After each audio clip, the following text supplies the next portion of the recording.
Kisah kita tuh so sweet kayak di drama itu. Namun itu cuma film bro. Tapi kabar baiknya, kita bisa kok kayak gitu kalau kita belajar tentang bahasa cinta ini.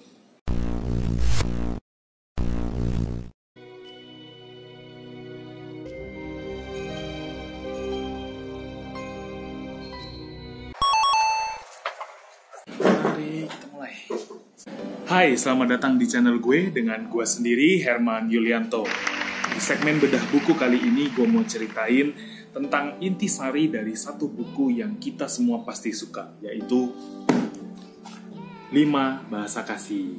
Yes, Bahasa Kasih atau Bahasa Cinta, di mana buku ini ditulis oleh Gary Chapman. Beliau adalah seorang pendeta yang sering banget ngasih konseling sama pasangan suami istri dan pasangan-pasangan muda lainnya. Sampai akhirnya beliau tuh nemuin pola dan diteorikan dan dirumuskan jadi 5. So, apa itu bahasa kasih? Gampangnya adalah ini adalah sebuah dialek nonverbal di mana kita mengekspresikan rasa cinta atau rasa kepedulian kita terhadap sesama.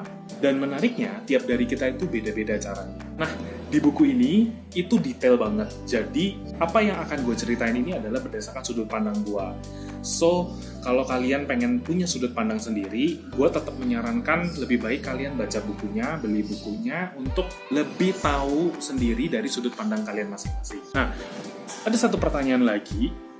Kenapa kita harus belajar tentang bahasa cinta atau bahasa kasih? Kita perlu tahu tentang bahasa ini karena selama ini mungkin kita udah banyak banget ngelakuin hal ke pasangan kita, ke teman kita, ke orang tua kita, ke siapapun. Tapi apa yang kita lakukan itu tidak sesuai dengan bahasa kasih mereka. Jadi kadang-kadang mereka merasa bahwa kita kok nggak ngertiin dia. Oke, kita balik aja. Pernah nggak ada orang udah baik, dia merasa sudah melakukan yang terbaik buat Anda, tapi Anda merasa bukan itu yang Anda mau. Nah, itu sebabnya kita perlu belajar soal bahasa ini.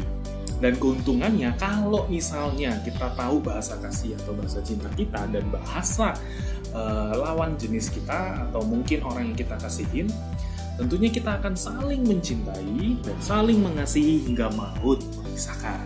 Sayangnya, brother and sister, informasi kayak gini itu jarang kita temuin kalau kita nggak cari.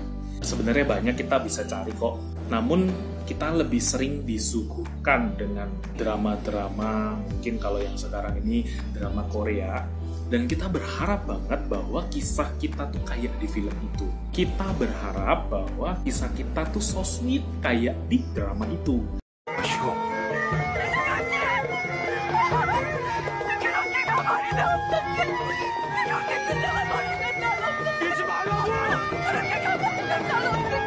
Namun itu cuma film bro. Tapi kabar baiknya, kita bisa kok kayak gitu kalau kita belajar tentang bahasa cinta ini. Dan belajar bahasa kasih atau bahasa cinta ini cocok banget buat kita yang lagi pendekatan, lagi pacaran, atau lagi mau nikah, atau buat cuman sahabatan. #TTM. Itu cocok. Oke, lalu gimana kita bisa belajar tentang bahasa cinta atau bahasa kasih ini? Pertama, kalian bisa tuh cari seminar-seminar pasutri atau pasangan suami istri bagi yang udah nikah, biasanya diajarin. Atau bagi yang jomblo atau belum punya pasangan, lo orang bisa belajar dari kelas-kelas cinta. Banyak kok beberapa influencer yang ngadain kelas cinta kayak gitu. Jadi, dari sekarang cari, belajar caranya. Yang kedua, kalian bisa baca langsung dari buku ini dan pelajarin sendiri intisari dari buku ini. Karena ini udah lengkap banget. Ya, bisa buat rangkumannya juga supaya kita lebih nangkep. Ya, dan tentunya udah dibaca, dipraktekin. Yang ketiga, gampangnya, lu nonton aja video gue. Ini gue akan kasih penjelasan-penjelasannya dan intisarinya berdasarkan dari pandangan gue. Nah, nanti video-video ini gue akan pecah per bagian. Ya, dimana gue akan kupas tuntas bahasa kasihnya satu demi satu untuk kalian. Maka pastiin kalian subscribe channel gue dan lu nyalain loncengnya supaya lu gak ketinggalan. Karena 3 hari lagi video yang pembahasan pertama akan rilis. Ingat, pada rame-rame. Jadi ketemu lagi di video berikutnya. Dah.